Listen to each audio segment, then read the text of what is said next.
Point. तो फिर से आपका हार्दिक स्वागत करती हूँ अपने चैनल पे सलोनी वर्मा स्टडी पॉइंट पे। तो आज हम क्या करने वाले हैं, हिस्ट्री का जो चैप्टर 2 है उसका पार्ट 2 करने वाले हैं। एक बार देख लेते हैं किन किन चीजों का आज हम देखेंगे, किन किन चीजों के बारे में आज हम विस्तार से विश्लेषण करने वाले हैं। पहले हम चैप्टर देख लेते हैं। चैप्टर का नाम क्या है, राजा, किसान और नगर। देखिए इसमें पहले क्या, मौर्य साम्राज्य की जानकारी के स्रोत जानेंगे। ठीक है, कि मौर्य साम्राज्य जो था, इतना बड़ा साम्राज्य, इतना विशाल साम्राज्य था, उसकी जानकारी के क्या स्रोत थे, उसके बारे में कैसे पता चलता है।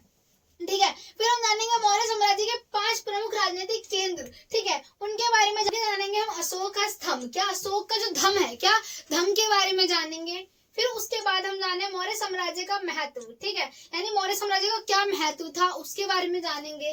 फिर हम दैविक राजा के बारे में जानेंगे, ये एक उपाधि थी जो राजाओं के द्वारा धारण की जाती थी, उसके बारे में हम जानेंगे। तो देखिए क्या है, मौर्य साम्राज्य के जो है इतिहास को जानने के लिए क्या जानकारी मिलती है, किससे पता चलता है कि मौर्य साम्राज्य जो है प्राचीन समय में था। ठीक है, तो हम जानते हैं कि देखिए पहले साहित्यिक स्रोत आए थे, फिर पुरातात्विक स्रोत आते हैं। जो साहित्यिक स्रोत में क्या आता है, हमारा बौद्ध जैन धर्म आ जाता है, पुराण आ जाता है, मेगस्थनीज की इंडिका आ जाती है ना, कौटिल्य का अर्थशास्त्र आता है। वही चीजें देखिए क्या है, इसमें बौद्ध जैन धर्म आ गया, साहित्य आ गया। ठीक है, अर्थशास्त्र आ गया, किसका, ये जो है चाणक्य का अर्थशास्त्र आ गया। ठीक है, फिर उसके बाद क्या है, जो मेगस्थनीज है उनकी इंडिका आ जाती है। फिर उसके बाद क्या, पुराण आ जाते हैं, इसके अंदर मुद्रा शास्त्र आ जाता है।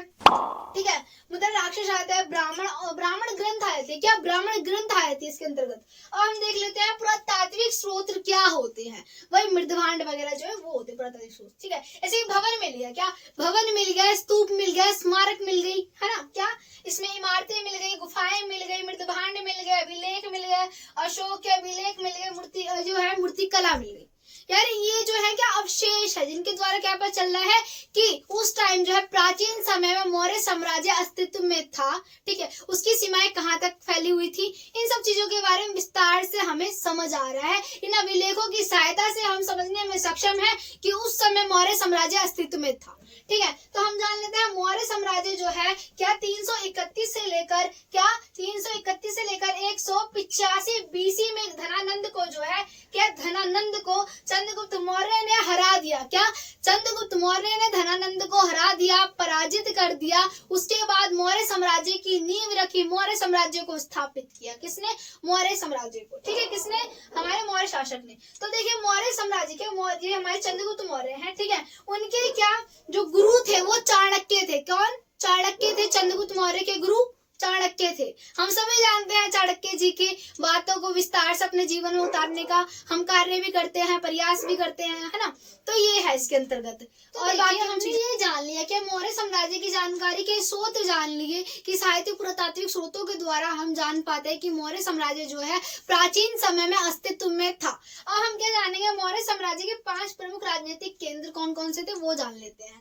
ठीक है, तो इसमें एक राजधानी थी जो पाटलिपुत्र बिहार में है। ठीक है, क्या पटना में स्थित है इसकी राजधानी। ठीक है, क्या पाटलिपुत्र। उसके बाद जो इसके 5 जो 4 केंद्र थे, क्या 4 केंद्र थे। देखिए कौन कौन से, तक्षशिला जो है वर्तमान में पाकिस्तान में स्थित है। कहाँ, पाकिस्तान में स्थित है।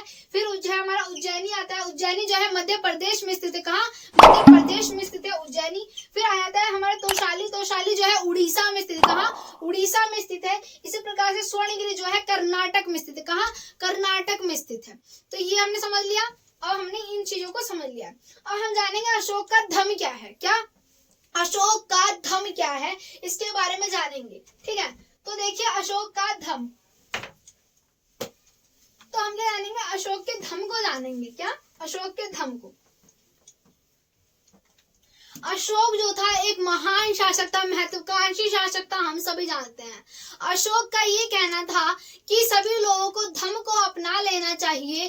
धम्म के द्वारा जो हमारा वर्तमान का जीवन है तथा मृत्यु के बाद का जीवन जो है अच्छा रहेगा, सुखमयी रहेगा। क्या, हमारा जीवन सुखमयी रहेगा। यानी वो पुनर्जन्म पर भी विश्वास करते थे। क्या, जो हमारे अशोक जी है वो पुनर्जन्म विश्वास करते थे। धम्म में क्या था वो बताती हूँ। धम्म में ये था कि बड़ों का क्या सम्मान करना, झूठ ना बोलना, हत्या ना करना, क्या हत्या ना करना, बड़ों का सम्मान करना, छोटों के साथ उचित व्यवहार करना, है ना। और क्या है हमारा कि जो दास और सेवक है उनके साथ क्या विनम्र से पेश आना, अच्छे से व्यवहार करना, उनके दाई क्या उनके लिए जो है हम किसी प्रकार से खड़ूस शब्दों का उपयोग ना करें, विनम्र से रहें, उनकी चीजों को हम समझे, उनकी समस्याओं को भी हम समझे। जो हमारे ब्राह्मण है क्या ब्राह्मण जो हो गए हमारे विद्वान हो गए उनको और बढ़ावा दे। यही थे हमारे जो है अशोक के 5 स्तंभ, क्या धम्म के जो है 5 नियम थे। हमने नियमों को समझ लिया है कि नियम कौन कौन से थे। अब हम जानेंगे कि मौर्य साम्राज्य के महत्व के बारे में, ठीक है। तो मौर्य साम्राज्य जो है वो जो है हमारा 150 वर्षों तक, कितने 150 वर्षों तक जो है मौर्य साम्राज्य अस्तित्व में रहा था। ये इतिहास का जो है सबसे महत्वपूर्ण जो है साम्राज्य माना जाता है। इसके द्वारा जो है बहुत महत्वपूर्ण शासक आए, जैसे कि हमारे मौर्य आए, अशोक आए, ठीक है, जो हमारे चंद्रगुप्त आए, ये सारे शासक आते है ना। इसमें पहले सबसे जो महत्वपूर्ण है वो मौर्य को माना जाता है। अजातशत्रु को इतना महत्वपूर्ण नहीं माना जाता है, अशोक को सबसे महत्वपूर्ण माना जाता है, क्योंकि इन्होंने जो है बहुत महत्वपूर्ण कदम उठाए थे, बहुत ही परिवर्तनशील कदम उठाए थे, जिसके द्वारा साम्राज्य का और ज्यादा विकास हुआ था, ठीक है।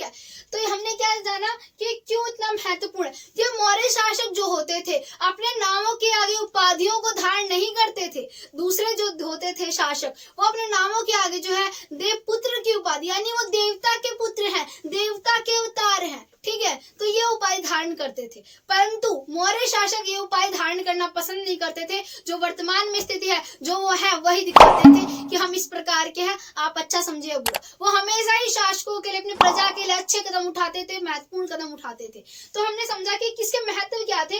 वो कभी भी यानी झूठे प्रचार नहीं करते थे, वो जो चीज वर्तमान में सत्य है उसी चीज को प्रस्तुत करना पसंद करते थे, ठीक है। तो हमने ये समझा। अब हम जानेंगे कि दैविक शासक क्या होता है। आप ये सोचोगे दैविक शासक, अब देखिए हम जानते हैं कि दैविक शासन क्या होता है। यानी कि जो शासक थे चोल, कौन चोल, यानी चोल, ये चोल शासक जो थे वो चीनी यात्रियों से, चीनी शासक थे, क्या चीनी शासकों से प्रेरित थे। वो अपने नाम के आगे ना स्वर्ग पुत्र लगाते थे। क्या लगाते थे? स्वर्ग पुत्र।